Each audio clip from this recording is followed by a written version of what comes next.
another video, another instant loan app po na bagong-bago. Mainit-init po itong loan app na ito. Which is itong si Trust Pocket Loan App. Which is nagbibigay siya ng auto loan offer at nag-auto approve din. And guess what guys? 6,000 po ang approved loan offer niya sa akin as first timer, as beginner lang po dito, no? Binigyan niya tayo ng ganong kalaking amount. Well, don't worry guys, kahit tayo ay unemployed student, freelance, self-employed, unemployed individuals na okay lang kahit anong piliin po natin dyan. Wala naman po sila kahit anong income document po na hinihingi. Well, dahil guaranteed po na lahat naman po tayo ma-offeran dito, so ano dapat yung aasahan natin? Okay ba tong loan app na ito? Legit ba siya utangan? Lahat po yan malalaman natin sa video na ito. Well, bago ako magpatuloy, disclaimer lang po, no, I'm not a financial and loan expert and this video is not sponsored. And this is just based on my personal experience lang po dahil bago lang tong loan app po na ito. And by the way, if you are new to my channel, nagre-review po tayo ng different online loan apps or online loan services, legit man or hindi, new one or existing, sinisilip ko po yan at sinusubukan ko mismo. Nagbibigay po tayo dito ng legit tips, reviews, and recommendation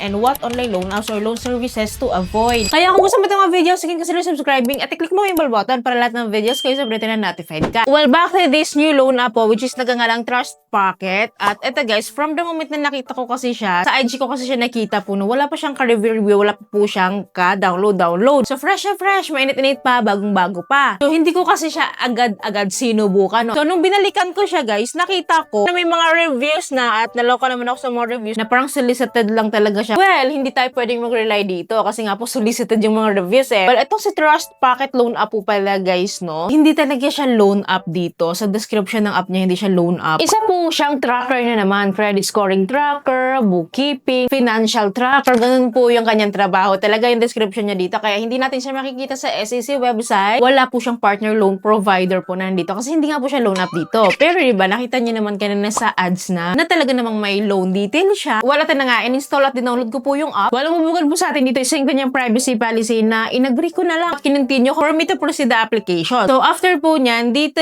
guys, we need to input our mobile phone number as usual. And then, of course, no, click natin yung send para makareceive po tayo ng OTP. And guys, eto na naman tayo, no. Ang nagpadala na naman sa atin ng OTP ay si More1 na kilalang kilala naman natin. Well, pinagpatuloy ko pa din. Baka naman medyo may pagbabago dito. Well, dito guys, no, nagpapautang po pala siya ng up to 60,000 pesos. Pero dahil guaranteed po na ito po talaga ang ipapautang niya or ganito kalaki talaga. Subject for evaluation po tayong lahat. Well, here guys, after po nito, click na natin tong get credit limit to start the application. And then, ang bubungad po sa atin dito is their questionnaire po about our current loan, ongoing loans, overdue loans, at kung meron ba. So, sasagutin lang po natin yan. Pinagsasagot ko lang dyan guys is no, 0, 0, no, ganun lang po. Anyways, after nito, no, is ID verification agad. And ito po yung mga IDs na kinakailangan po nila. Ang dami nito, no? Pero isa lang po ang kailangan nila dito. So, pipili lang tayo dyan. And then, pipicture na lang po natin agad yung front ng ID natin. And then, that is followed by our facial recognition. Then, after po nyan, i-confirm po natin yung ating full name at ID number. So, kung okay naman po yan, proceed tayo sa next application, which is the personal information na po, including our basic information, our gender, email, birthday, educational level, marital status, number of children. And then, dito sa baba, guys, is the employment information na po. Ito yung sinasabi ko sa inyo na kahit tayo po ay walang work or unemployed is okay lang naman. Kasi ako unemployed lang din yung nilagay ko dyan. Kasi hindi naman sila nanghingi ng kahit anong income proof. So, fill up lang po natin yung employment details po na nandito. Kasi kahit unemployed, kailangan pa rin natin mag-fill up ng ating income details, company information. And after po nito is the emergency contact information na po. And dalawa po yung kailangan nilang contact information po dito. So, ito po ay manually fill up naman. So, hindi siya magdadirect sa ating phone book list. Well, tsagain na natin. Dalawa lang naman siya eh. Then, after po nito is our bank information or the withdrawal information po ito. So, either bank account at e-wallet po yung mode of disbursement po natin. Well, ang pinili ko po dito is si e-wallet as may disbursement account and preferred ko po si GCash. So, after po nito, sinubmit ko siya. So, successful na daw po siya. And then, nakalagay dito, the credit limit has been activated. Kinonfirm ko siya para makita ko yung aking loan details. So, sabi niya nga po dito, the loan application application has been submitted and then I have requested 2 products daw. Loan products po yung sinasabi niya. The total amount daw is 6,000. So, ito rin yung approved amount ko. So, once formally approved, the exact amount will be automatically transferred to my account daw. Tiningnan ko itong aking loan details dito sa likod. Nakalagay nga po dito na may 6,000 tayong approved loan offer. Then, yung dalawang loan products na sinasabi niya, ito yon, si Quick Pesa at saka si Paymatic. Na may offer sila na tig 3,000, kaya nga po siya nagtotal ng 6,000. For the loan details, guys, no, ito po siya. So, under kay Quick Pesa, sa 3,000 pesos po, meron tayong service fee na 1,050 pesos. Ang laki nito. And then, yung due date ko, yung expiration date na sinasabi niya, due date ko ito, no? So, from the moment that I'm trying this loan, is within 7 days to pay siya. Andito na naman tayo sa within 7 days to pay, ano? And then, may VAT siya na 150